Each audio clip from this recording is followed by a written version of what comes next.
Deja que tu marido gane dinero para comprar un apartamento primero, y no vivan a mis expensas. Le grité a mi nuera con una fuerza que ni yo misma sabía que todavía tenía en el pecho. Él va a comprar la propia casa y después va a dar las llaves a quien quiera. Y nadie entrará en mi casa sin mi permiso. La reacción de ella después de eso fue gracioso de ver. Verónica se quedó congelada en medio de la sala, mi sala, con la boca abierta como si acabara de recibir una bofetada invisible. Sus ojos se agrandaron, las mejillas se le pusieron rojas, y por un segundo pensé que iba a explotar allí mismo. Pero lo que vino después no fue un grito. Fue algo peor. Fue una sonrisa. Una sonrisa fría, calculada, que me recorrió la columna como un escalofrío en pleno verano. «Miguel, querido, ¿me estás oyendo?», susurró ella con esa voz melosa que usaba cuando quería manipularlo. «Tu madre acaba de decir que no somos bienvenidos en su casa. Que somos una carga. Después de todo lo que hemos hecho por ella». Mi hijo levantó la vista del teléfono apenas un segundo, con ese gesto cansado de quien ya no quiere involucrarse en nada. «Mamá, no empieces», dijo con un suspiro. «Verónica tiene razón. Esta casa es demasiado grande para ti sola. Deberías estar agradecida de tener compañía». Agradecida. Esa palabra me cayó como un bloque de cemento en el estómago. Agradecida de que hubieran invadido mi hogar. Agradecida de que hubieran convertido mi vida en un infierno silencioso. Agradecida de que me trataran como una extraña en el único lugar que era mío. Debí haberlo visto venir desde el principio. Debí haber cerrado la puerta aquella tarde de lluvia cuando Miguel apareció con 2 maletas grandes, los ojos cansados y esa sonrisa que siempre usaba cuando necesitaba algo. «Mamá, es solo por unos días», me había dicho. «El apartamento que rentamos tiene un problema de humedad. Nos están haciendo la reparación. 1 semana, máximo 2. 2 semanas se convirtieron en 1 mes. 1 mes se convirtió en 3. Y ahora, 6 meses después, ya no reconocía mi propia casa.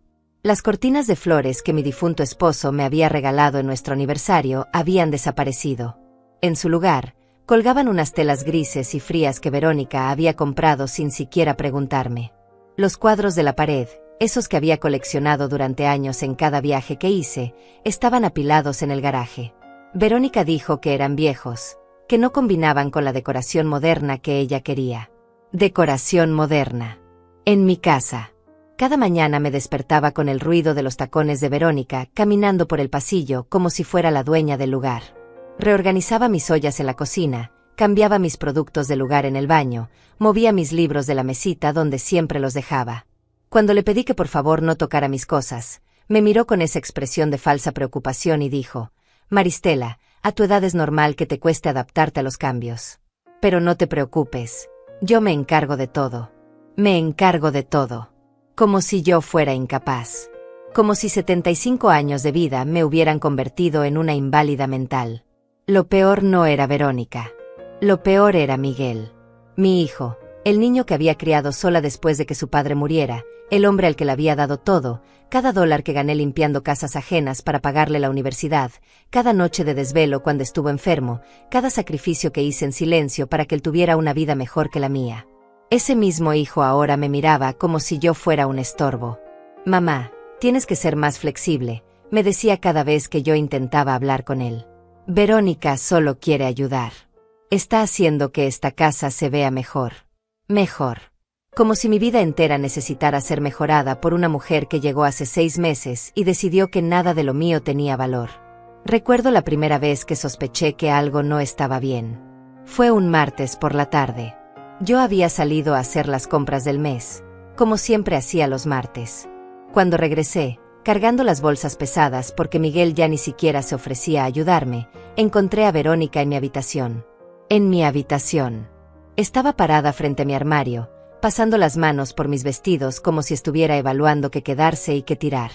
«¿Qué haces aquí?», le pregunté desde la puerta, todavía sin aliento por subir las escaleras con las compras.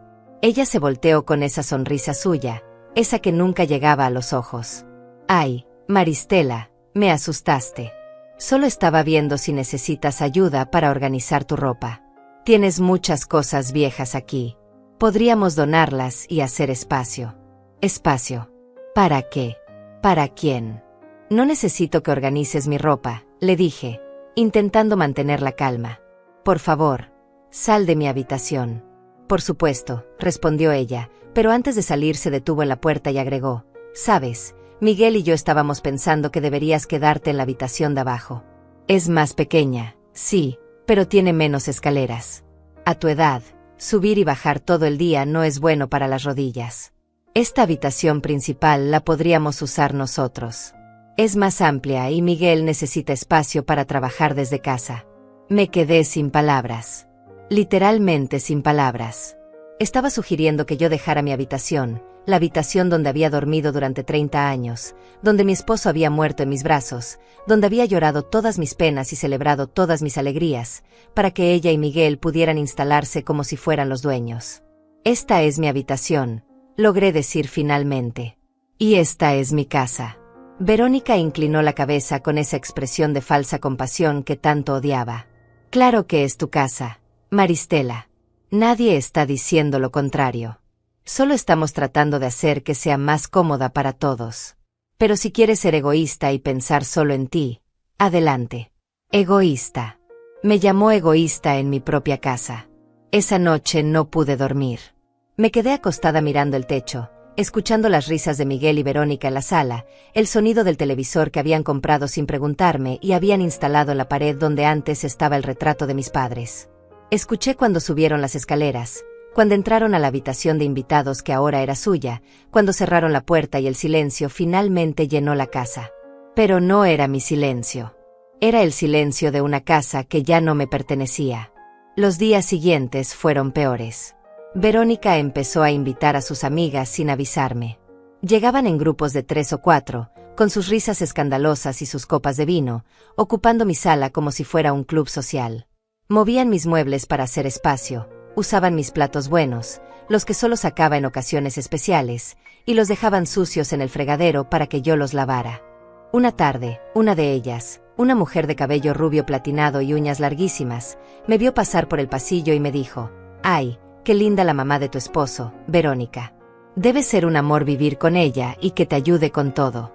Verónica soltó una risa. «Sí, es toda una experiencia.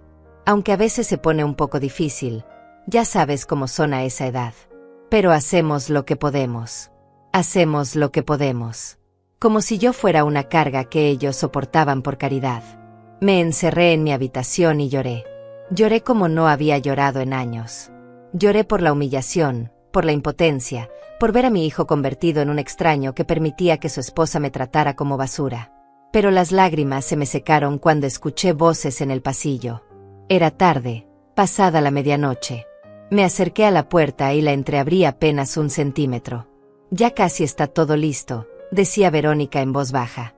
Mi amiga la abogada dijo que con los papeles que le di, podemos demostrar que ella ya no está en condiciones de manejar sus propios asuntos. Demencia senil, pérdida de memoria, comportamiento errático. Todo está documentado. Miguel guardó silencio por un momento. Escuché el crujido de la madera bajo sus pies mientras caminaba de un lado a otro. ¿Estás segura de que funcionará?, preguntó finalmente, con esa voz que usaba cuando tenía dudas pero ya había tomado la decisión. «Por supuesto que funcionará», respondió Verónica con una confianza que me heló la sangre. «Tengo videos de ella olvidando cosas, de cuando se confunde con las fechas. Tengo testigos que dirán que a veces no sabe ni qué día es.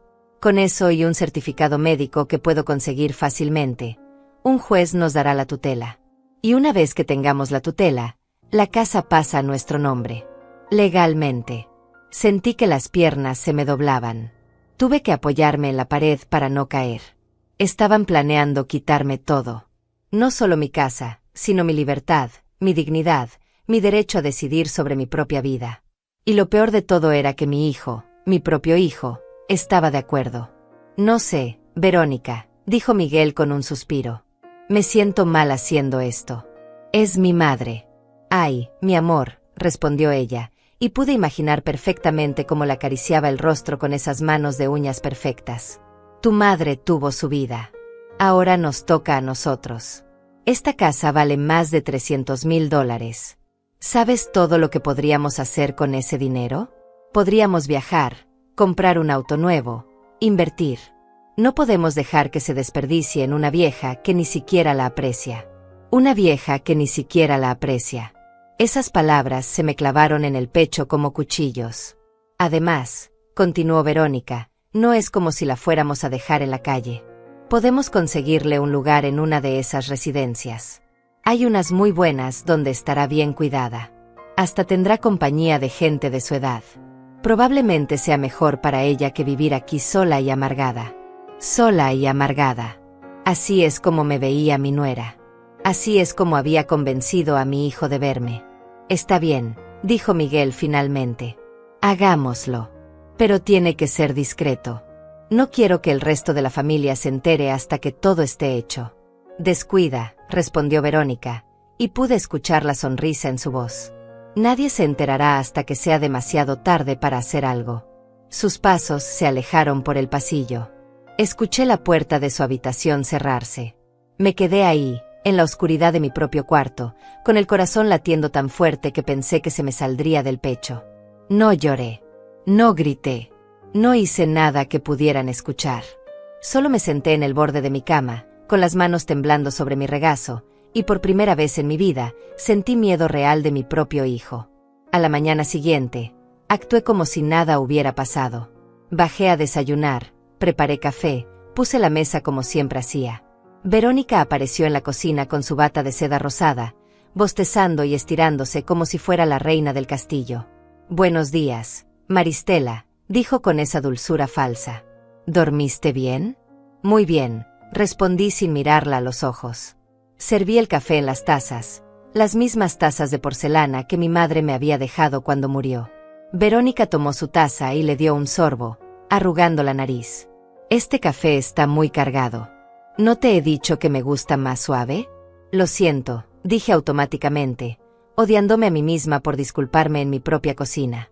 No importa, suspiró ella, dejando la taza sobre la mesa con un golpe seco que me hizo estremecer. De todas formas, tengo que salir temprano hoy. Tengo una cita importante. Una cita importante. Probablemente con su amiga abogada. Probablemente para seguir planeando cómo robarme mi vida. Miguel bajó poco después, ya vestido para el trabajo con su traje gris que yo le había planchado la noche anterior. Me dio un beso rápido en la mejilla, un gesto mecánico sin afecto real, y se sirvió café sin decir palabra. Los observé desayunar en silencio, estos dos extraños que habían tomado control de mi casa, de mi rutina, de mi existencia entera. Verónica revisaba su teléfono con una sonrisa en los labios. Miguel leía las noticias en su tableta. Ninguno de los dos me dirigió la palabra después del saludo inicial. Así era todas las mañanas ahora. Yo era invisible. Un fantasma en mi propia casa. Cuando se fueron, finalmente pude respirar. Lavé los platos, limpié la mesa, y luego me quedé parada en medio de la cocina, mirando alrededor como si la viera por primera vez. Las paredes que había pintado de amarillo claro porque me recordaban al sol. Los azulejos que había elegido uno por uno en la tienda. La ventana sobre el fregadero desde donde podía ver el jardín que había cultivado durante años. Todo esto era mío. Lo había pagado con mi sudor, con mis manos agrietadas de tanto limpiar casas ajenas, con mis rodillas adoloridas de tanto arrodillarme a fregar pisos que no eran míos. Había trabajado doble turno durante años para pagar la hipoteca de esta casa después de que mi esposo muriera y me dejara sola con un niño de 8 años y una montaña de deudas. Esta casa era más que 4 paredes y un techo. Era mi vida entera. Era la prueba de que había sobrevivido. De que había triunfado a pesar de todo. Y ahora querían quitármela. Fui a mi habitación y saqué de debajo de la cama una caja de zapatos vieja. Adentro guardaba todos mis documentos importantes. La escritura de la casa a mi nombre, mi testamento, los papeles del seguro, las cartas que mi esposo me había escrito antes de morir. Revisé cada papel con cuidado, asegurándome de que todo estuviera en orden. La escritura estaba a mi nombre. Solo a mi nombre. Miguel no tenía ningún derecho legal sobre esta propiedad. Pero si Verónica conseguía que un juez declarara que yo no estaba en condiciones mentales de manejar mis asuntos, podrían quitarme ese control. Tenía que actuar. Pero tenía que ser inteligente. Esa tarde, mientras Verónica todavía estaba fuera, llamé a Francisco, mi abogado. Francisco había sido amigo de mi esposo, un hombre de 60 años con canas en las sienes y una reputación impecable. Cuando le expliqué la situación, escuché cómo su respiración se volvía pesada al otro lado de la línea. Maristela, esto es grave, dijo con voz seria. Si ellos presentan una solicitud de tutela y tienen documentación médica falsa, aunque sea inventada, puede complicarse mucho. Necesitas protegerte legalmente lo antes posible. ¿Qué puedo hacer?, pregunté, sintiendo como la voz se me quebraba. Primero, necesito que vengas a mi oficina. Vamos a hacer una evaluación médica real con un doctor de confianza que certifique que estás en plenas facultades mentales. Segundo, vamos a reforzar tu testamento y dejar muy claro quién tiene derecho sobre qué. Tercero, y esto es importante, necesitas evidencia de lo que están haciendo. Grabaciones, mensajes, cualquier cosa que demuestre que te están manipulando. Grabaciones, repetí en voz baja. Sí. Si tienes pruebas de que están planeando un fraude, podemos actuar antes de que ellos lo hagan. ¿Crees que puedes conseguir esas pruebas? Puedo intentarlo, respondí. Bien. Ven a verme mañana a las 10 de la mañana. Y Maristela, una cosa más. No les digas nada de esto. Ni una palabra. Si sospechan que sabes lo que están planeando, podrían acelerar sus planes. Entendido. Colgué el teléfono con las manos temblorosas. Miré alrededor de mi habitación, este espacio que había sido mi refugio durante tantos años, y me di cuenta de que ya no me sentía segura ni aquí. Pero algo estaba cambiando dentro de mí. El miedo seguía ahí, pero también había algo más. Algo frío, algo calculador, algo que nunca había sentido antes.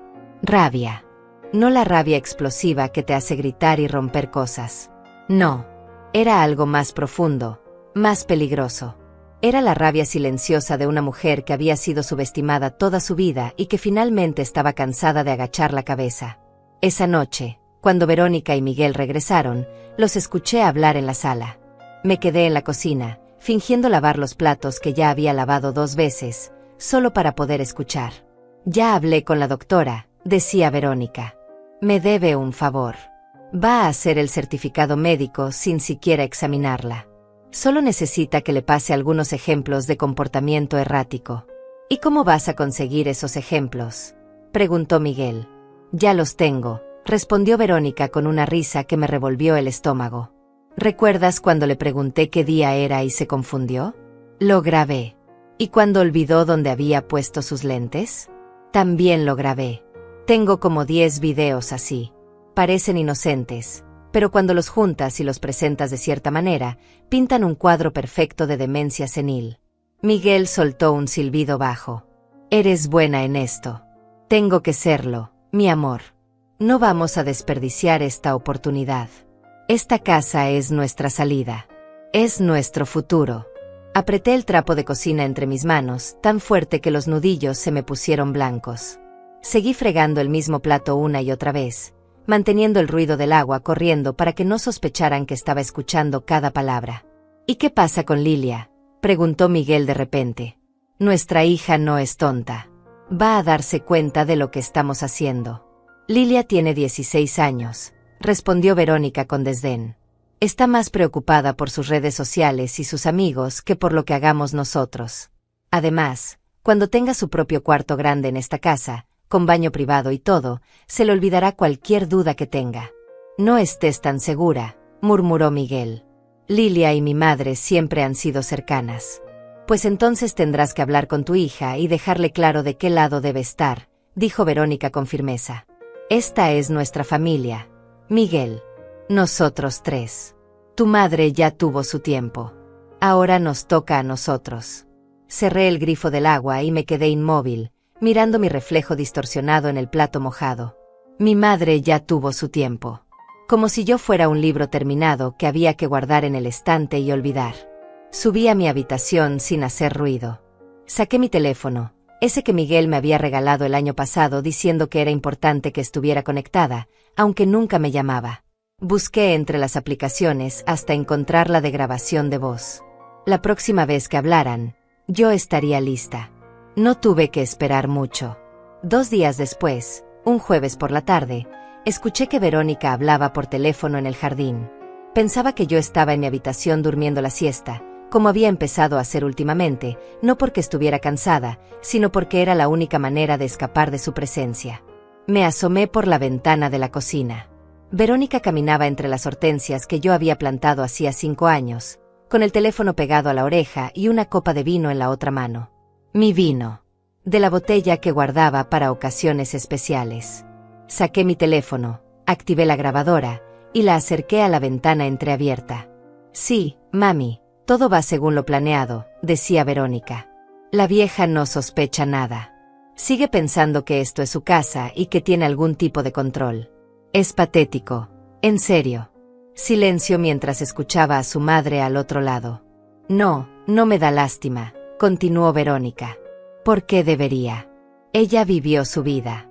Tuvo su casa, su esposo, su hijo. Ahora nos toca a nosotros.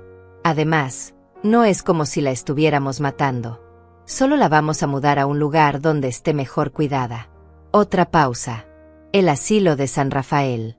Cuesta como $1,200 al mes, pero sale de su propia pensión, así que no es problema nuestro. Y una vez que esté ahí, podemos vender la casa, pagar nuestras deudas, y todavía nos queda suficiente para comprar ese departamento en la playa que vimos. Departamento en la playa. Con mi dinero. Con la casa que yo construí. Ya hablé con la inmobiliaria, siguió Verónica. Dicen que esta casa se puede vender fácil en $350,000. Puede que hasta más si la arreglamos un poco. Le dije a Miguel que convenza a su madre de que necesitamos hacer algunas reparaciones. Así podemos empezar a remodelar antes de que ella se vaya. Mi mano temblaba tanto que casi se me cae el teléfono. Pero mantuve la grabadora activa, capturando cada palabra venenosa que salía de su boca. Mami, tengo que colgar. Miguel está por llegar y tengo que empezar a hacer la cena. Sí, te llamo mañana. Te quiero. Chao. Verónica colgó y se quedó parada ahí, mirando la casa con una expresión que nunca le había visto antes. No era de triunfo ni de alegría. Era de posesión. Miraba mi casa como un depredador mira a su presa antes de devorarla. Me alejé de la ventana y guardé el teléfono en el bolsillo de mi delantal. Tenía la grabación. Tenía la prueba. Pero necesitaba más. Esa noche, después de que todos se fueran a dormir, bajé sigilosamente a la sala. Sabía que Verónica guardaba su bolso en el sofá, ese bolso de marca que se había comprado con la tarjeta de crédito de Miguel, la misma tarjeta que él pagaba con el dinero que yo le había prestado cuando dijo que estaba pasando por un momento difícil. Abrí el bolso con cuidado. Adentro encontré su teléfono, su billetera, maquillaje y una carpeta delgada de color manila. La saqué y la abrí. Lo que vi me quitó el aliento. Eran documentos. Formularios legales ya casi completados. Solicitud de tutela por incapacidad mental. Certificado médico preliminar firmado por una tal doctora Mariana Esteves, fechado para dentro de una semana. Declaraciones juradas de supuestos vecinos que afirmaban haberme visto confundida, desorientada, hablando sola. Mentiras. Todo eran mentiras. Pero ahí estaba, en papel oficial, con sellos y firmas y un lenguaje legal que haría que cualquier juez me mirara como una pobre anciana que había perdido la cabeza. Saqué mi teléfono y fotografié cada página, cada párrafo, cada firma falsificada. Mis manos temblaban tanto que algunas fotos salieron borrosas, pero las repetí hasta que quedaron claras. Volví a poner todo exactamente como lo había encontrado y subí a mi habitación con el corazón latiendo en los oídos. No dormí esa noche.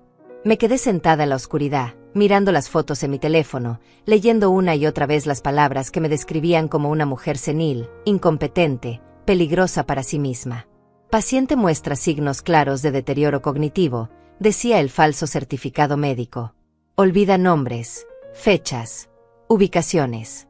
Presenta episodios de confusión y desorientación. Se recomienda tutela legal inmediata para proteger su bienestar y patrimonio. Proteger mi patrimonio. ¡Qué ironía tan cruel! A la mañana siguiente, salí temprano de casa antes de que Verónica y Miguel se despertaran. Les dejé una nota en la mesa de la cocina. Fui al mercado. Vuelvo al mediodía.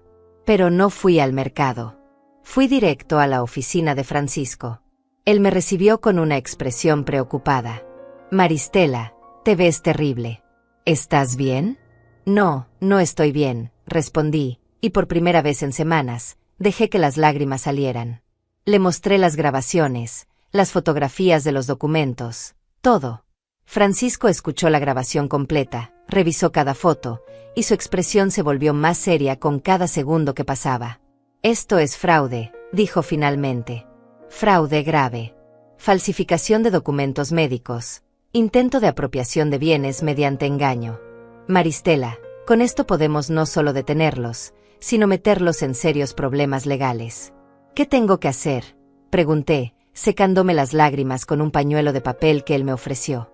Primero, vamos a ir ahora mismo con el doctor Ernesto Campos. Es un psiquiatra forense de mi confianza.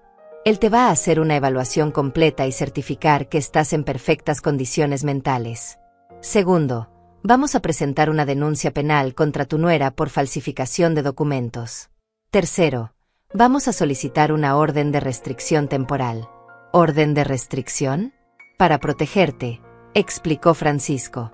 Con esta evidencia, un juez puede ordenar que tu hijo y tu nuera se mantengan alejados de ti y de tu propiedad mientras se investiga el caso. Pero Miguel es mi hijo, dije, sintiendo como el pecho se me apretaba. Miguel es un adulto que está participando en un intento de fraude contra su propia madre, respondió Francisco con firmeza, pero no sin compasión. Sé que duele, Maristela, pero tienes que protegerte. Si no lo haces, vas a perder todo. Tenía razón. Lo sabía. Pero eso no hacía que doliera menos. Pasé las siguientes 3 horas en el consultorio del doctor Campos, respondiendo preguntas, haciendo pruebas de memoria, resolviendo acertijos y ejercicios cognitivos. Al final, él se quitó los lentes y me sonrió. Señora Morales, usted está en perfectas condiciones mentales, dijo el doctor Campos mientras firmaba el certificado. Su memoria es excelente para su edad, su capacidad de razonamiento está intacta, y no hay ningún signo de deterioro cognitivo. Cualquier intento de declararla incapaz sería completamente fraudulento. Guardé ese documento como si fuera oro. Porque lo era. Era mi arma, mi escudo, mi prueba de que yo seguía siendo dueña de mi propia mente y de mi propia vida. Cuando regresé a casa esa tarde, eran casi las 3. Verónica estaba en la sala, rodeada de revistas de decoración y muestras de pintura. Levantó la vista cuando entré. «Llegas tarde», dijo con ese tono de reproche que usaba cada vez más seguido. «Te estuve llamando». «¿Dónde estabas?» «Haciendo diligencias», respondí sin detenerme. Subí directo a mi habitación. «¿Qué tipo de diligencias?», preguntó ella, siguiéndome hasta el pie de las escaleras. «Maristela, cuando salgas tienes que avisarme. ¿Y si te pasa algo? ¿Y si te pierdes?» «No me voy a perder», dije sin voltear. «Conozco esta ciudad mejor que tú». Escuché su suspiro exagerado. Así era siempre. Cada cosa que yo hacía era una oportunidad para ella de tratarme como si fuera una niña incompetente. Esa noche, durante la cena, Verónica anunció sus nuevos planes. Había invitado a un contratista para el lunes siguiente. Iba a hacer una evaluación de la casa para ver qué reparaciones necesitaba. ¿Reparaciones?, pregunté, dejando el tenedor en el plato. Esta casa no necesita reparaciones. Claro que sí, mamá, intervino Miguel sin siquiera mirarme. La pintura está vieja, hay humedad en el sótano, las tuberías hacen ruido. Es mejor arreglarlo ahora antes de que empeore. Yo no autoricé ninguna reparación, dije, sintiendo como la rabia me subía por la garganta. Verónica puso su mano sobre la de Miguel y me miró con esa expresión de falsa paciencia. Maristela, no tienes que preocuparte por nada de esto. Nosotros nos encargamos. Tú solo relájate y disfruta. Esta es mi casa, dije, levantando la voz más de lo que había planeado. Yo decido que se arregla y no voy a permitir que traigan a ningún contratista sin mi autorización. El silencio que siguió fue pesado, incómodo. Miguel dejó los cubiertos y me miró con esa expresión de cansancio que tanto me dolía. Mamá, está siendo difícil otra vez, dijo finalmente. Solo queremos ayudar. ¿Por qué siempre tienes que hacer todo un drama? No es un drama, Miguel, respondí, sintiendo como las lágrimas me quemaban los ojos pero negándome a dejarla salir. Es mi casa, mi propiedad. Y ustedes no tienen derecho a tomar decisiones sobre ella sin consultarme. Verónica soltó su tenedor con un golpe seco contra el plato. ¿Sabes qué, Maristela? Tienes razón. Es tu casa vieja, con tu decoración anticuada, con tus muebles desgastados. Pero adivina qué, estamos viviendo aquí también. Y si vamos a estar aquí, por lo menos déjanos hacer que sea un lugar habitable. Se levantó de la mesa y salió de la cocina con pasos fuertes. Miguel me miró un momento, negó con la cabeza, y la siguió. Me quedé sola en la mesa, mirando los platos a medio comer, escuchando sus voces amortiguadas en el piso de arriba. Sabía que estaban hablando de mí. Siempre estaban hablando de mí. Esa noche, mientras la casa dormía, bajé sigilosamente al estudio. Era una habitación pequeña que había sido de mi esposo, llena de sus libros y sus recuerdos. Verónica odiaba ese cuarto. Decía que estaba lleno de polvo y cachivaches inútiles. Pero yo sabía que ahí, en el cajón inferior del viejo escritorio de roble, mi esposo había instalado un compartimiento secreto. Solo yo sabía de su existencia. Moví el cajón con cuidado, encontré el pequeño pestillo escondido, y el falso fondo se abrió. Adentro guardaba cosas importantes, joyas de mi madre, algunos billetes de emergencia, y documentos que nunca había mostrado a nadie. Saqué todo y lo puse en una bolsa de tela. Mañana lo llevaría a la caja de seguridad del banco.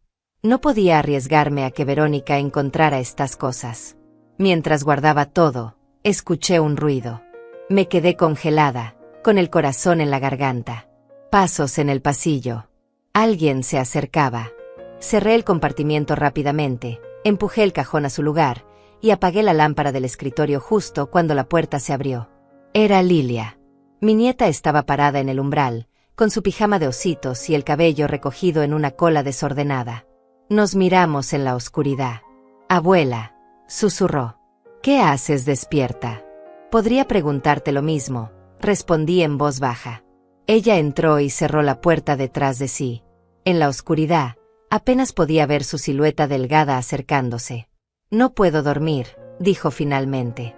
«Abuela, tengo que hablar contigo». Algo en su voz me alertó. Encendí la lámpara del escritorio en su configuración más tenue. La luz suave iluminó el rostro de Lilia, y lo que vi me partió el corazón. Tenía los ojos rojos. Había estado llorando. «¿Qué pasa, mi amor?», pregunté, olvidando por un momento todo lo demás. Lilia se sentó en el suelo, abrazando sus rodillas. «Yo sé lo que están planeando», dijo con voz quebrada. «Mamá y papá. Sé lo que te quieren hacer». Sentí que el aire se me escapaba de los pulmones. «¿Qué sabes?» «Lo escuché todo», continuó ella, limpiándose las lágrimas con el dorso de la mano. «Mamá habla por teléfono todo el tiempo sobre los papeles, sobre declararte incapaz, sobre vender la casa. Abuela, no puedo creer que papá esté de acuerdo con esto. No puedo creer que quieran hacerte eso». Me arrodillé frente a ella y tomé sus manos entre las mías. Eran manos jóvenes, suaves, tan diferentes a las mías arrugadas y manchadas por el tiempo. «Lilia, escúchame», dije mirándola directamente a los ojos. «Necesito que no digas nada. Necesito que actúes como si no supieras nada. ¿Puedes hacer eso por mí?» Ella asintió, pero las lágrimas seguían cayendo. «No es justo», susurró. «Esta es tu casa. Tú trabajaste toda tu vida por ella». «Lo sé, mi amor. Lo sé». «¿Qué vas a hacer?», preguntó. «Voy a pelear», respondí con una firmeza que sorprendió hasta a mí misma. «Voy a proteger lo que es mío. Pero necesito que confíes en mí y que no digas nada. Si tus padres sospechan que sé lo que están planeando, van a actuar más rápido». Lilia me abrazó con fuerza, enterrando su rostro en mi hombro. Yo también la abracé, sintiendo como su cuerpo temblaba con los sollozos que intentaba contener. En ese momento, ella era la única persona en esta casa que todavía me veía como un ser humano y no como un obstáculo. «Te quiero, abuela», susurró contra mi cuello. «Siempre has sido la única que me escucha de verdad». «Y yo te quiero a ti, mi niña», respondí, acariciando su cabello. «Pase lo que pase, quiero que sepas eso». Nos quedamos así varios minutos, abuela y nieta, abrazadas en la oscuridad del estudio mientras el resto de la casa dormía sin saber que la tormenta estaba a punto de estallar. Cuando Lilia finalmente subió a su habitación, yo me quedé despierta el resto de la noche, planeando. Ya no era solo una cuestión de defender mi casa. Era una cuestión de dignidad, de justicia, de demostrarles a todos que subestimar a una mujer de 65 años era el error más grande que podían cometer. El lunes llegó el contratista, tal como Verónica había prometido. Era un hombre de unos 40 años, con chaleco reflectante y una tableta en la mano. Verónica lo recibió en la puerta como si fuera la dueña, guiándolo por toda la casa, señalando paredes, ventanas, pisos. Yo lo seguí en silencio, observando. Aquí queremos tirar esta pared para hacer un concepto abierto, decía Verónica señalando la pared que separaba la cocina del comedor. Y en el baño principal, queremos cambiar toda la grifería. Estas cosas son muy antiguas. El contratista tomaba notas, asentía, hacía mediciones. Cuando terminaron el recorrido, Verónica lo llevó a la sala para discutir el presupuesto. Estamos hablando de aproximadamente $45,000, dijo el hombre revisando sus cálculos. Eso incluye materiales, mano de obra, permisos municipales. Podemos empezar en 2 semanas si dan el adelanto del 30%. Perfecto, dijo Verónica sin pestañear. Le confirmo esta semana. Esperé a que el contratista se fuera.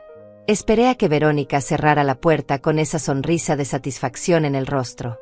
Entonces hablé. No va a haber ninguna remodelación, dije desde las escaleras. Verónica se volteó, sorprendida de verme ahí. Había pensado que yo estaba en mi habitación. Maristela, no empieces otra vez, dijo con un suspiro cansado. No voy a permitir que hagas ningún cambio en mi casa, continué, bajando los escalones lentamente, aferrándome al pasamanos. Y definitivamente no voy a pagar $45,000 por una remodelación que no necesito ni quiero. Ella cruzó los brazos sobre el pecho. Mira, necesitamos hablar seriamente. Esta casa está cayéndose a pedazos. Si no la arreglamos ahora, va a perder valor. A mí no me interesa el valor de mercado, respondí. Esta casa es mi hogar, no una inversión. Bueno, pues tal vez debería serlo, soltó Verónica, y por primera vez vi la máscara caer completamente. Por primera vez, su verdadero rostro salió a la luz.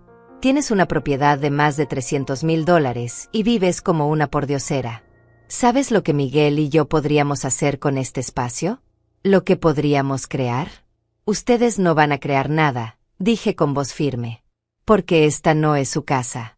Pues debería serlo, gritó ella, dando un paso hacia mí. Tu hijo se mata trabajando, yo me estoy esforzando por hacer de este lugar algo decente, y tú solo te la pasas quejándote y siendo egoísta. Egoísta, repetí, sintiendo como algo se rompía dentro de mí. Egoísta por querer mantener mi propia casa. Egoísta por no dejar que unos invasores hagan lo que quieran con lo que me costó 30 años de mi vida conseguir. Invasores, se rió ella con amargura. Somos tu familia, Maristela. Pero claro, eso no te importa, ¿verdad? Solo te importan tus cosas viejas y tus recuerdos. Me importa mi dignidad, respondí. Me importa que me respeten en mi propia casa. Y ustedes no me respetan. Me tratan como si fuera un estorbo, como si estuviera en el camino de sus planes. Porque lo estás, dijo Verónica, y la crueldad en su voz era tan pura que me dejó sin aliento. Estás en el camino. Esta casa es demasiado grande para ti, estás demasiado vieja para mantenerla, y francamente, sería mejor para todos si simplemente aceptaras que ya no puedes vivir sola. Puedo vivir perfectamente sola, dije, subiendo el volumen de mi voz. Lo que no puedo es vivir con gente que me quiere robar. ¿Robar? Su voz subió una octava. Nadie te está robando. Estamos tratando de ayudarte, vieja desagradecida. Fuera. Grité con una fuerza que no sabía que tenía. Fuera de mi casa.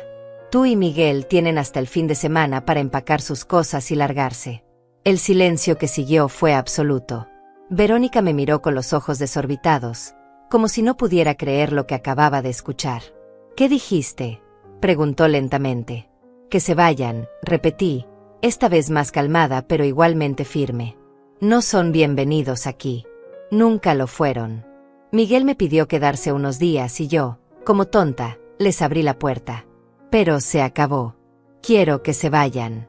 Verónica soltó una carcajada sin humor. No puedes echarnos. Esta es nuestra residencia legal. Tenemos derechos. No tienen ningún derecho, respondí. Esta casa está a mi nombre. Solo a mi nombre. Y yo les estoy pidiendo que se vayan. Ya vamos a ver qué dice Miguel de esto, dijo ella, sacando su teléfono. Ya vas a ver, vieja loca.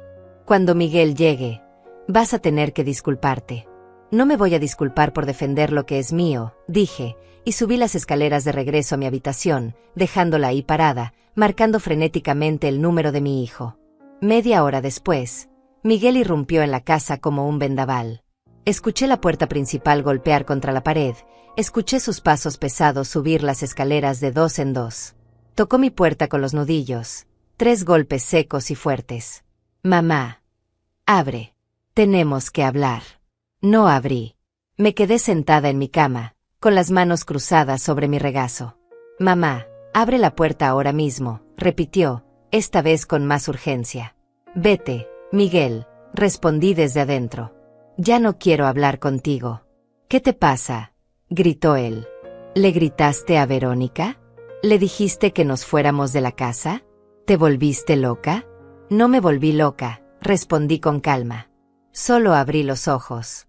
Mamá, abre esta puerta o la voy a tirar, amenazó. Hazlo, dije. Adelante. Tira la puerta de mi habitación en mi casa. Dame una razón más para llamar a la policía. Eso lo detuvo. Escuché su respiración agitada al otro lado de la puerta. No puedes echarnos, dijo finalmente, con voz más controlada. Somos tu familia.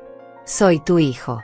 Precisamente por eso me duele tanto, respondí, sintiendo como las lágrimas finalmente comenzaban a caer. Porque eres mi hijo y me estás haciendo esto. ¿Hacerte qué?, preguntó, y genuinamente parecía confundido. ¿Cuidarte? ¿Tratar de mejorar esta casa? ¿Preocuparnos por ti? Mentirme, dije. Planear quitarme todo. Declararme incapaz cuando sabes perfectamente que no lo estoy. Silencio. Un silencio largo y pesado. No sé de qué hablas, dijo finalmente, pero su voz sonaba diferente. Sonaba nerviosa. Sí sabes, Miguel, respondí. Sé todo. Sé de los documentos falsos, sé del plan para vender la casa, sé de la doctora que va a firmar un certificado médico sin siquiera examinarme. Sé todo. Más silencio. Luego, sus pasos alejándose por el pasillo. Verónica, necesitamos hablar, lo escuché decir en voz baja, pero no lo suficientemente baja. Creo que sabe. Sus voces se convirtieron en murmullos amortiguados. Cerré los ojos y respiré profundo. Había dado el primer golpe. Ahora tenían que saber que no era la vieja tonta que pensaban que era. Esa noche no bajé a cenar. Me quedé en mi habitación, con la puerta cerrada con seguro. Escuché a Verónica y Miguel discutir en voz baja durante horas. Escuché cuando Lilia intentó tocar mi puerta y Verónica le gritó que me dejara sola. Cerca de la medianoche, alguien deslizó una nota por debajo de mi puerta. La recogí con manos temblorosas. Era de Miguel, reconocí su letra inmediatamente. Mamá, necesitamos hablar como adultos. Sé que Verónica a veces puede ser difícil, pero solo quiere lo mejor. No sé qué te han dicho o qué crees que está pasando, pero te aseguro que nadie te quiere hacer daño. Por favor, baja mañana para que podamos aclarar todo esto. Te quiero. Miguel. Doblé la nota y la guardé en el cajón de mi mesita de noche, junto a las otras evidencias que había estado recolectando. A la mañana siguiente, bajé a desayunar como si nada hubiera pasado. Verónica y Miguel ya estaban en la cocina.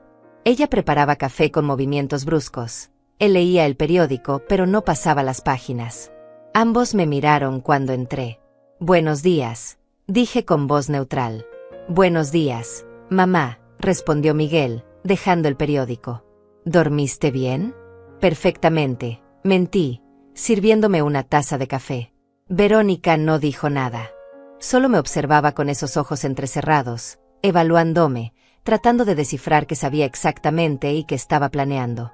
Mamá, sobre lo de ayer, comenzó Miguel, aclarándose la garganta. Creo que hubo un malentendido. Nadie quiere quitarte nada. Esta sigue siendo tu casa. Me senté a la mesa y tomé un sorbo de café antes de responder. Entonces no hay ningún plan para declararme incapaz, pregunté mirándolo directamente a los ojos. Miguel parpadeó. Verónica dejó la taza que estaba lavando con un golpe seco.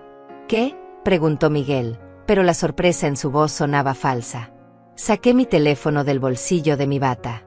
Lo puse sobre la mesa y presioné play en la grabación que había hecho de Verónica hablando en el jardín.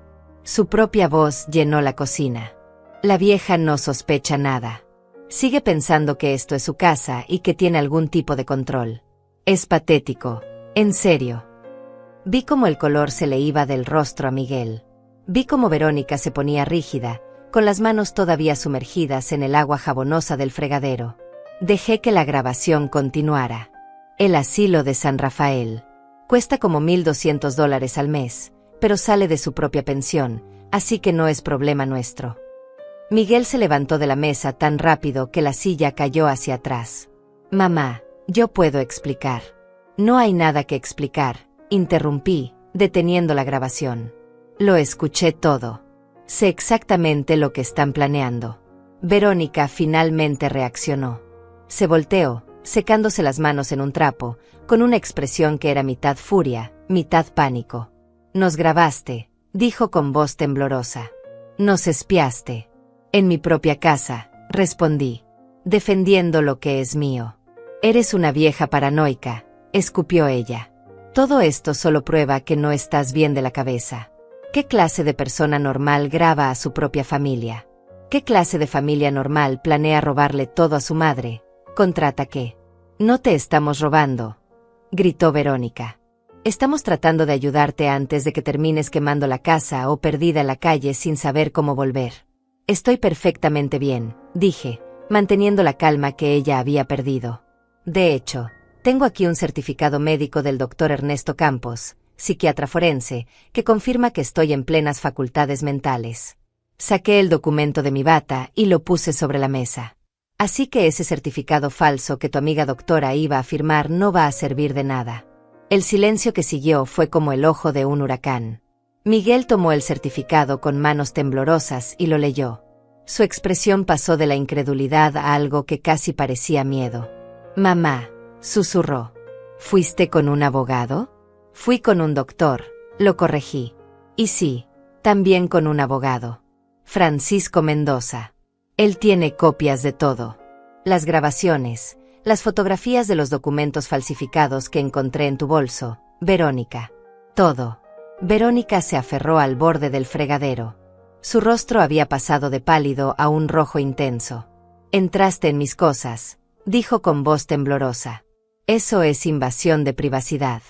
En mi casa, repetí.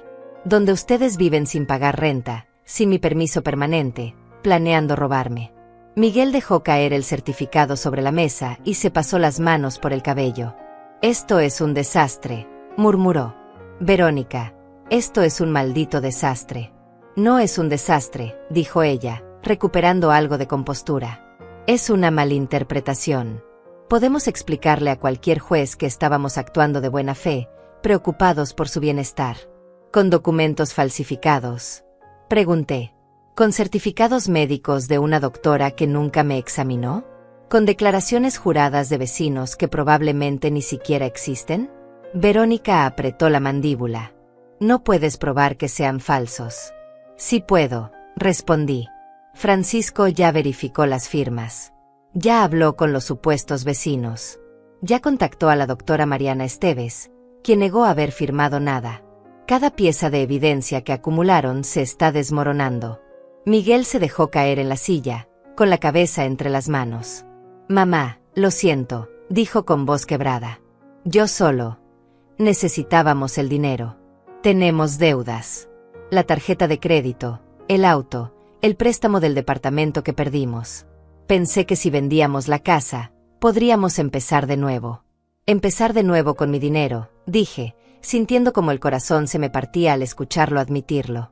Con el resultado de 30 años de mi vida trabajando hasta que me dolían los huesos. Lo siento, repitió él, pero ahora sonaba más autocompasión que a arrepentimiento genuino. Miguel, cállate, le ordenó Verónica. No digas nada más. Ella nos está grabando. Ya no importa, respondí. Ya tengo todo lo que necesito. Pero les voy a dar una oportunidad que no se merecen. Una sola. Tienen 48 horas para empacar sus cosas y salir de mi casa. Si lo hacen tranquilamente, no presentaré cargos penales por intento de fraude. Pueden irse y nunca más volver a hablarme, y yo no los meteré en la cárcel. ¿Y si no nos vamos?, preguntó Verónica con desafío. Entonces Francisco presenta la denuncia penal completa el viernes por la mañana, respondí. Falsificación de documentos, intento de fraude, apropiación indebida. Verónica, podrías enfrentar hasta 5 años de prisión. Miguel, como cómplice, tal vez menos, pero igual tendrías antecedentes penales. ¿Realmente quieren arriesgarse? Esto es chantaje, siseo Verónica. No, respondí levantándome de la mesa. Esto es justicia. Ustedes intentaron quitarme todo. Yo solo me estoy defendiendo. La diferencia es que yo tengo pruebas reales y ustedes solo tienen mentiras. Salí de la cocina con la cabeza en alto, aunque por dentro temblaba como una hoja. Subí a mi habitación, cerré la puerta, y finalmente dejé que las piernas me fallaran. Me senté en el borde de la cama, con las manos temblorosas, tratando de procesar lo que acababa de hacer. Le había plantado cara a mi propio hijo, a la familia que pensé que me amaría incondicionalmente. Escuché gritos en el piso de abajo. Verónica y Miguel discutiendo, culpándose mutuamente. Escuché cuando algo se rompió, probablemente un plato o un vaso lanzado con furia. Escuché sollozos. Escuché más gritos. Luego escuché pasos en las escaleras. Alguien tocó suavemente mi puerta. ¿Abuela? Era Lilia. Abrí la puerta. Mi nieta estaba ahí, con los ojos rojos de llorar, abrazando una almohada contra su pecho. ¿Puedo quedarme contigo?, preguntó con voz pequeña. Por supuesto, mi amor, respondí, haciéndome a un lado para dejarla entrar. Lilia entró y se sentó en mi cama, en el mismo lugar donde yo me había sentado incontables noches, consolándola cuando era pequeña y tenía pesadillas. Ahora era yo quien necesitaba consuelo. Los escuché, dijo ella en voz baja. Escuché lo que les dijiste. Escuché las grabaciones. Lo siento, susurré. Siento que tengas que ver esto. No, abuela, dijo ella, tomando mi mano. No te disculpes. Hiciste lo correcto. Lo que ellos planeaban era horrible. Me dio tanto miedo cuando me enteré. Pensé que realmente te iban a quitar la casa. Casi lo logran, admití. Si no hubiera escuchado esa conversación aquella noche, si no hubiera actuado rápido, ahora mismo estaría perdiendo todo. Lilia apretó mi mano. ¿Qué va a pasar ahora?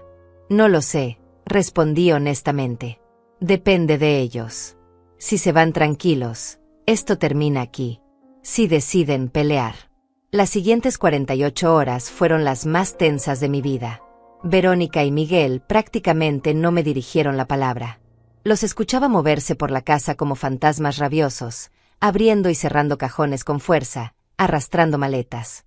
Verónica pasaba horas al teléfono, susurrando furiosamente con alguien.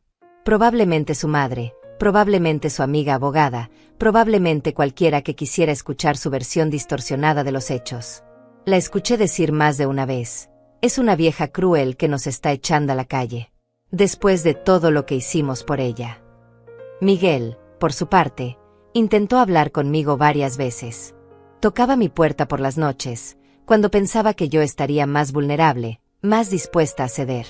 Mamá, por favor, decía desde el pasillo. Podemos arreglar esto. Podemos encontrar una solución que funcione para todos. Pero yo no habría. No había nada que arreglar. La confianza estaba rota en pedazos tan pequeños que sería imposible volver a pegarlos. La noche antes de que se cumpliera el plazo, Verónica hizo su último intento. Bajé a la cocina por un vaso de agua cerca de las 11, y ella estaba ahí, sentada a oscuras en la mesa, con una copa de vino en la mano. Maristela, dijo cuando me vio. Siéntate. Hablemos como mujeres adultas. No hay nada de qué hablar, respondí, yendo directo al fregadero. Siempre hay algo de qué hablar, insistió ella. Mira, sé que las cosas se salieron de control. Sé que tomé decisiones equivocadas. Pero todo venía de un lugar de preocupación genuina. Me volteé a mirarla. Incluso en la oscuridad, podía ver su expresión. No había arrepentimiento real en sus ojos. Solo estrategia. Preocupación genuina. Repetí. ¿Llamar a tu amiga doctora para que falsifique un certificado médico era preocupación genuina? ¿Planear vender mi casa sin mi consentimiento era preocupación genuina? Estábamos pensando en el futuro, dijo ella, tomando un sorbo de vino. En tu futuro. No puedes vivir sola para siempre. Maristela. Vas a cumplir 66 años. ¿Qué pasa si te caes y no hay nadie aquí? ¿Qué pasa si olvidas la estufa encendida? ¿Qué pasa si... Tengo 65, la interrumpí. Y mi mente está perfectamente clara. Sé exactamente qué día es, qué hora es, y qué están tratando de hacer ustedes. Ella dejó la copa sobre la mesa con un golpe seco. ¿Sabes cuál es tu problema, Maristela? Que eres incapaz de aceptar ayuda. Eres tan orgullosa, tan terca, que prefieres quedarte sola y amargada antes que admitir que podrías necesitar a alguien. No necesito a gente que quiere robarme, respondí con calma. Necesito a gente que me respete.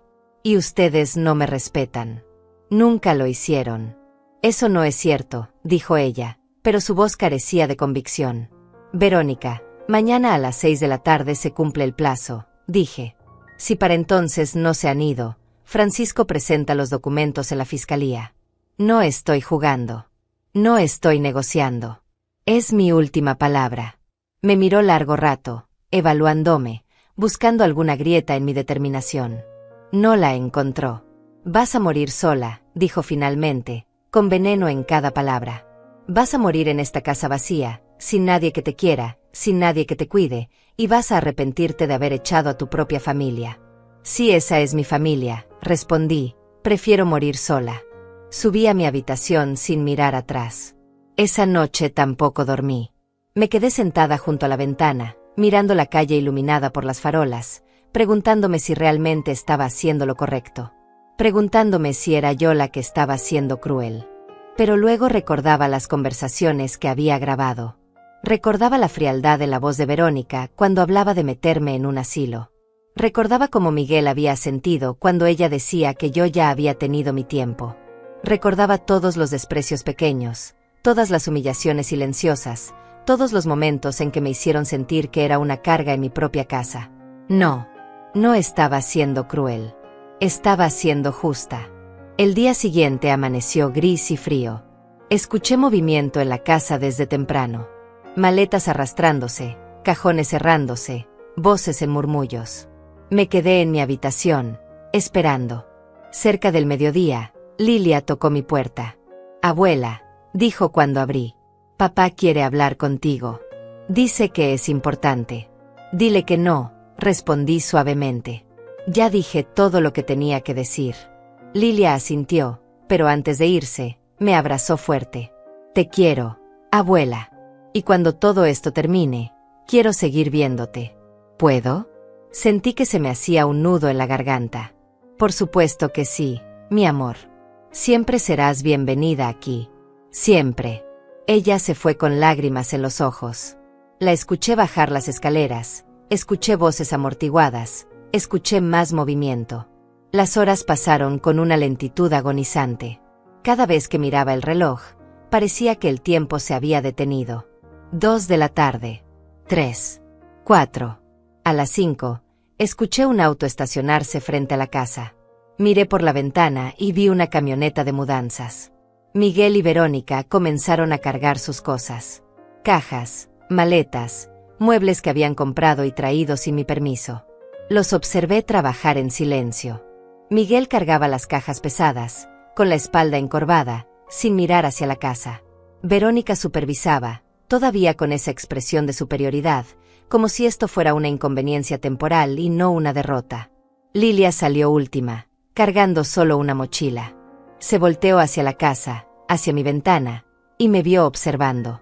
Levantó la mano en un pequeño gesto de despedida. Yo hice lo mismo. A las 5:45, la camioneta estaba cargada.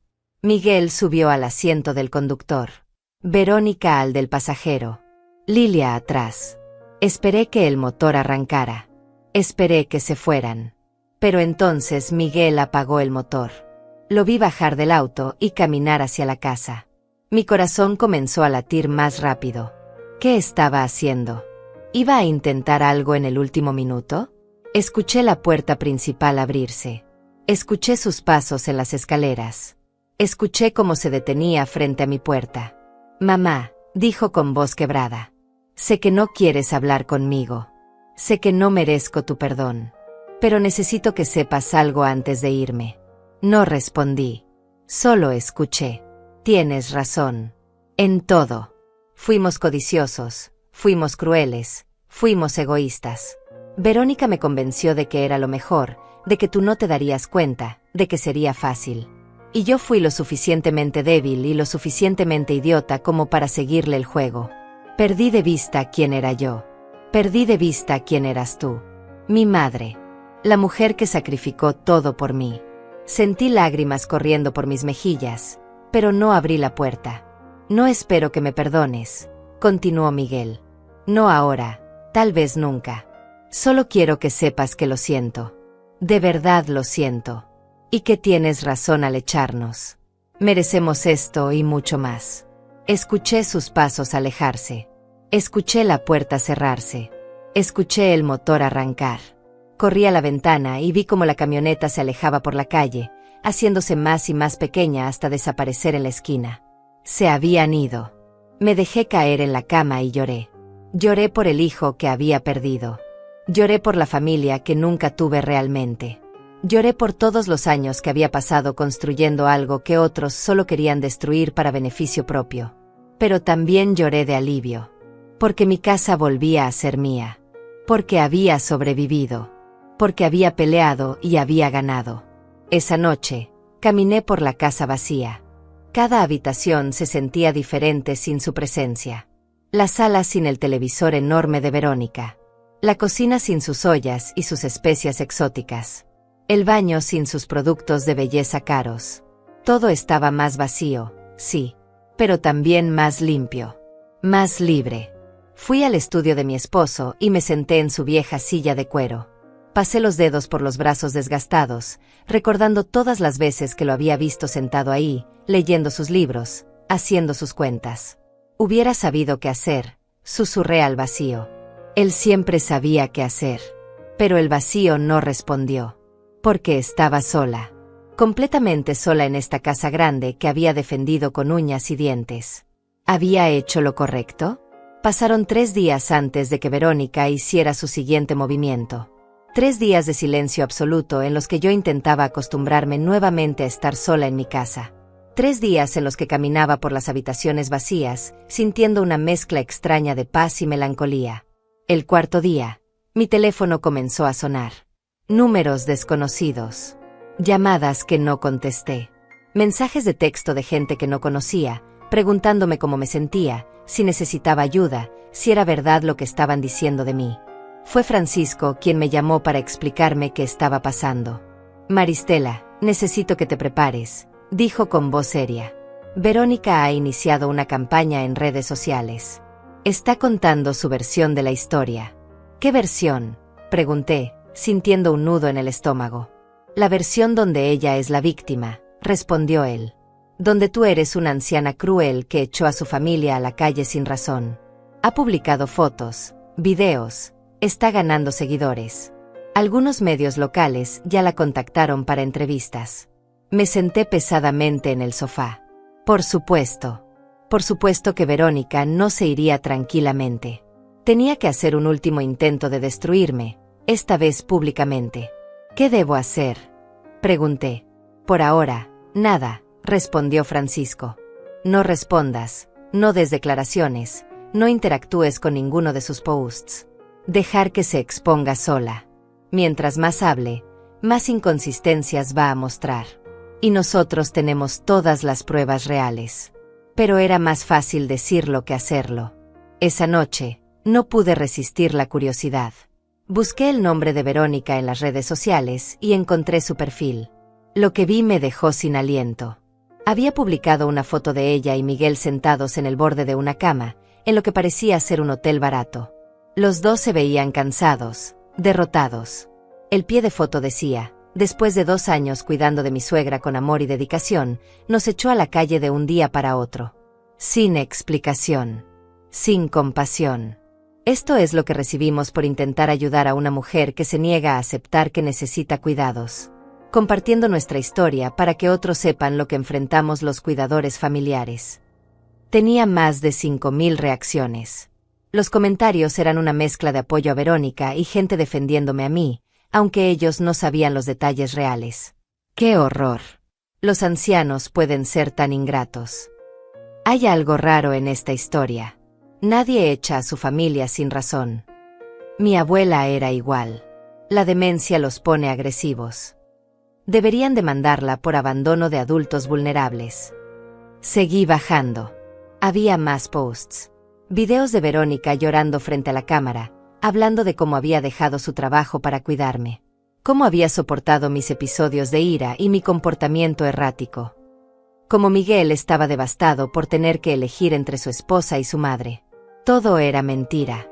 Todo era manipulación perfectamente orquestada.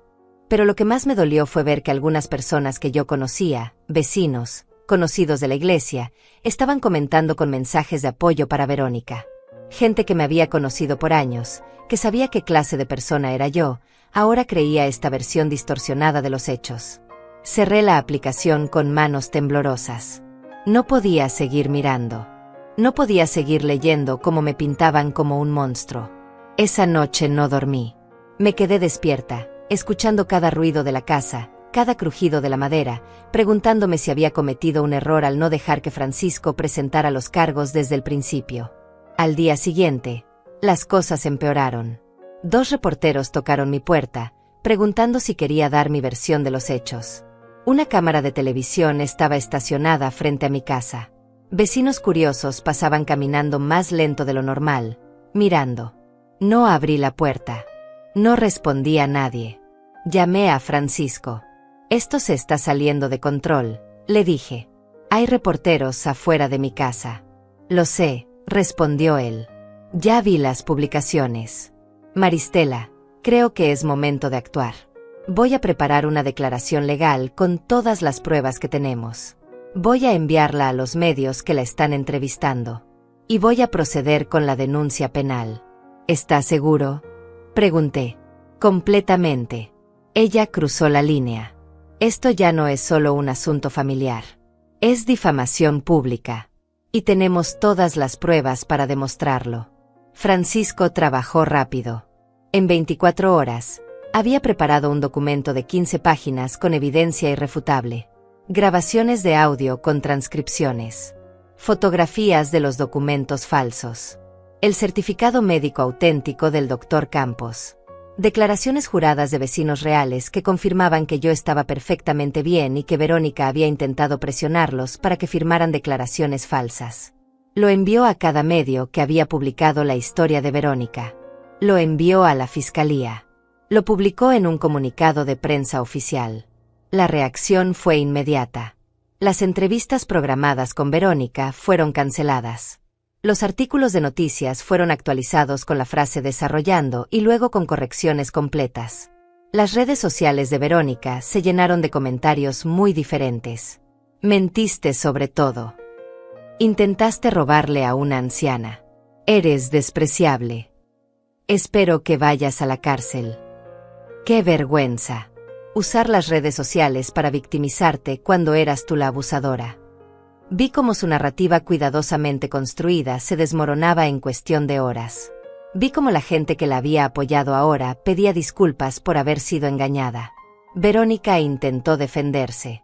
Publicó más videos, esta vez más desesperados, afirmando que las grabaciones estaban editadas, que los documentos eran fabricados, que todo era una conspiración en mi contra. Pero nadie le creía. No cuando Francisco había proporcionado evidencia verificable. No cuando el Dr. Campos dio una entrevista confirmando que me había examinado y que estaba en perfectas condiciones mentales.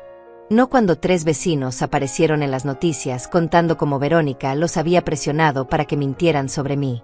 Una semana después del inicio de su campaña mediática, Verónica borró todas sus publicaciones. Cerró sus cuentas de redes sociales. Desapareció del mapa digital completamente. Pero el daño legal ya estaba hecho. La Fiscalía había abierto una investigación formal por intento de fraude y falsificación de documentos. Un juez había emitido una orden de restricción temporal prohibiéndole a Verónica acercarse a mí o a mi propiedad. Francisco me llamó una tarde con noticias. Verónica quiere negociar, dijo. Su abogado me contactó. Está dispuesta a firmar un acuerdo donde admite los hechos y renuncia a cualquier reclamación futura sobre tu propiedad o bienes, a cambio de que retires la denuncia penal. ¿Y Miguel? Pregunté. Miguel también firmará. Él está devastado, según me dijeron. No está manejando bien nada de esto. Sentí una punzada en el pecho al escuchar eso. A pesar de todo, seguía siendo mi hijo. A pesar de todo lo que había hecho, una parte de mí todavía quería protegerlo. ¿Qué me recomiendas?, pregunté a Francisco. Él suspiró. Legalmente, tienes un caso sólido. Podrías proceder y probablemente ganarías. Verónica enfrentaría cargos criminales, posiblemente tiempo en prisión. Miguel también tendría consecuencias, aunque menores. Pero tienes que preguntarte qué quieres realmente. ¿Justicia legal? ¿O paz? Paz, respondí después de un largo silencio. Quiero paz. Entonces acepta el acuerdo, dijo Francisco. Haz que firmen todo legalmente, que quede registrado que intentaron defraudarte, y luego cierra este capítulo de tu vida. Y eso fue lo que hice. 2 semanas después, estaba sentada en la oficina de Francisco, frente a Miguel y Verónica. Había un notario presente, junto con el abogado de ellos. Sobre la mesa había un documento de 10 páginas que detallaba exactamente lo que habían intentado hacer y lo que estaban renunciando. Verónica ni siquiera me miró. Firmó los papeles con rabia contenida, con trazos bruscos que casi rasgaban el papel. Miguel, en cambio, me miró directamente cuando firmó. Sus ojos estaban rojos, su rostro demacrado. Se veía años más viejo que la última vez que lo había visto. Lo siento, mamá, susurró mientras deslizaba el documento firmado a través de la mesa. No respondí. No había nada que decir. Las disculpas no deshacían el daño. No borraban la traición. Firmé mi parte del acuerdo. El notario certificó todo. Francisco guardó las copias en su portafolio. Y así, simplemente así, terminó. Salí de esa oficina con una sensación extraña en el pecho. No era triunfo. No era alivio completo. Era algo más cercano a la resignación. Había ganado la batalla legal, había protegido mi casa y mi patrimonio, pero había perdido a mi hijo en el proceso. O tal vez nunca lo había tenido realmente. Tal vez el Miguel que yo recordaba, el niño que abrazaba mis piernas cuando tenía miedo, el joven que lloraba en mi hombro cuando su padre murió, ese Miguel había desaparecido hacía mucho tiempo y yo solo había estado aferrada a un fantasma. Los primeros días después del acuerdo fueron los más silenciosos de mi vida. La casa parecía más grande que nunca. Cada habitación era un eco de voces que ya no estaban. La cocina donde Verónica había preparado esos desayunos envenenados de falsa amabilidad. La sala donde Miguel se sentaba con su teléfono, ignorándome. El cuarto de huéspedes donde habían dormido mientras planeaban robarme. Limpié cada espacio meticulosamente. Lavé las cortinas que Verónica había cambiado y volví a colgar las mías, esas de flores que mi esposo me había regalado y que había rescatado del garaje. Reorganicé la cocina a mi manera. Saqué del garaje los cuadros de mis viajes y los volví a colgar en las paredes. Poco a poco, la casa volvió a ser mía. Realmente mía. Una tarde de sábado, 3 semanas después de todo, escuché el timbre. Mi corazón se aceleró. ¿Serían ellos? ¿Habrían venido a pesar de la orden de restricción? Miré por la mirilla y vi a Lilia parada en el porche, con una mochila pequeña colgada al hombro y una expresión nerviosa en el rostro. Abrí la puerta inmediatamente. «Abuela», dijo ella, con voz temblorosa. «Sé que tal vez no debería estar aquí. Sé que hay una orden de restricción contra mamá y papá. Pero yo no estoy incluida en esa orden, ¿verdad? Porque realmente necesito verte». «No, mi amor», respondí, sintiendo como se me llenaban los ojos de lágrimas. «Tú nunca estuviste incluida. Tú siempre eres bienvenida aquí». Ella soltó un sollozo y se lanzó a mis brazos. La abracé fuerte, esta niña que había tenido el valor de mantenerse al margen de los planes de sus padres, esta niña que había elegido la honestidad cuando hubiera sido más fácil tomar el camino de la complicidad. Entramos a la casa y preparé té, como solía hacer cuando ella era pequeña y venía a visitarme.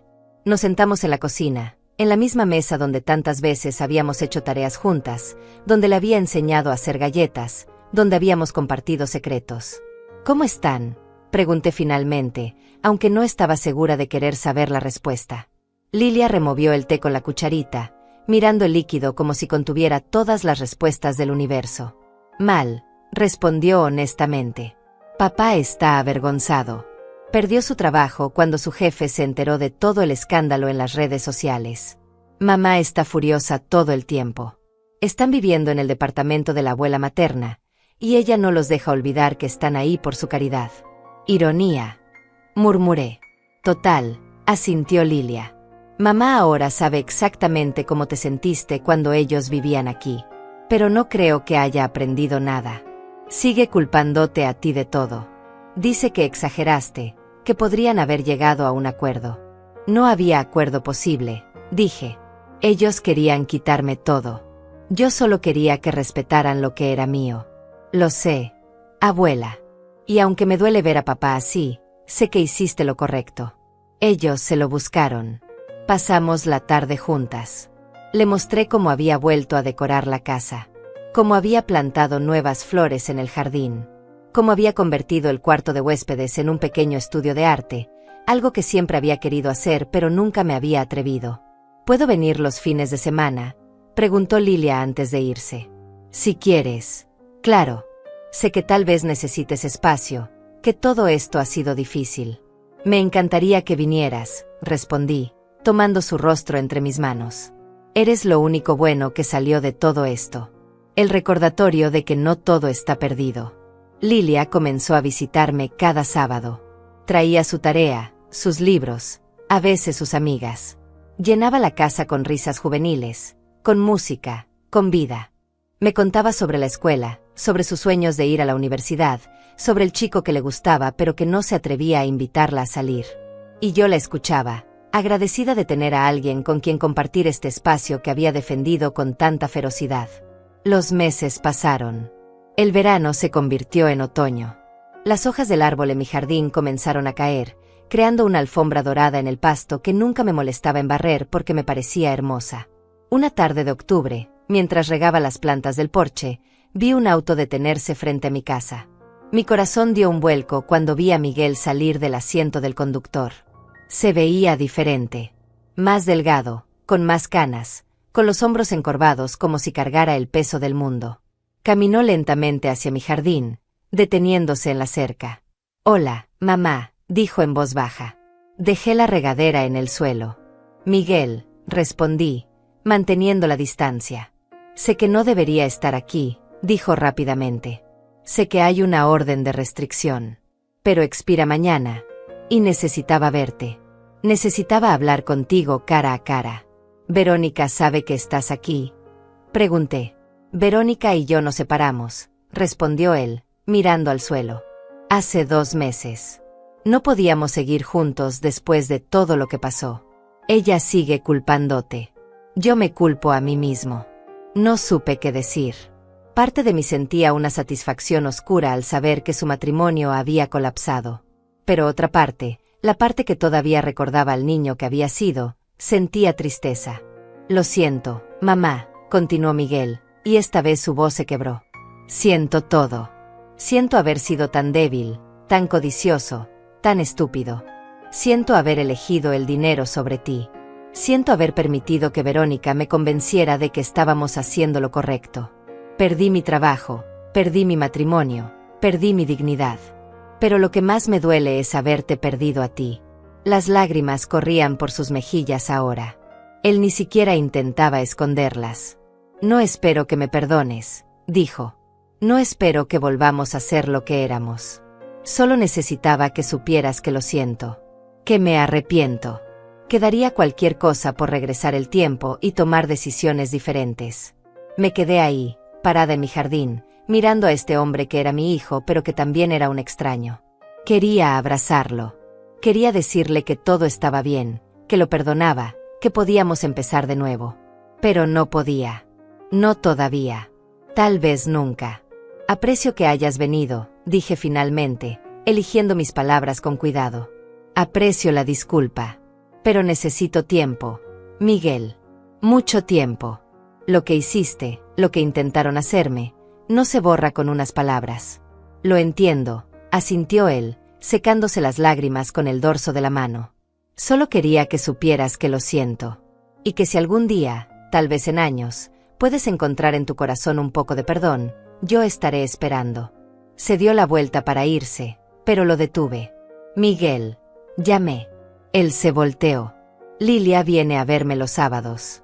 Si quieres, si ella está de acuerdo, tal vez podrías venir también algún día. Solo a tomar café. Solo a hablar. No prometo nada, pero podríamos intentarlo. Vi cómo su rostro se iluminaba con algo parecido a la esperanza. ¿De verdad? De verdad, respondí. Pero lentamente. Y con honestidad. Sin más mentiras. Sin más manipulaciones. Sin más mentiras, prometió. Gracias, mamá. Gracias. Lo vi alejarse en su auto, y algo en mi pecho se aflojó ligeramente. No era perdón completo. No era reconciliación total. Pero era un comienzo. Una pequeña grieta en el muro que había construido alrededor de mi corazón. Esa noche, me senté en mi sillón favorito, el que había estado en esta sala por 20 años, el que Verónica había querido reemplazar porque era demasiado viejo. Preparé una taza de té de manzanilla. Puse música suave en el estéreo. Miré alrededor de mi casa. Las paredes que había pintado. Los muebles que había elegido. Los recuerdos que había creado. Todo seguía siendo mío. Nadie me lo había quitado. Había peleado. Había ganado.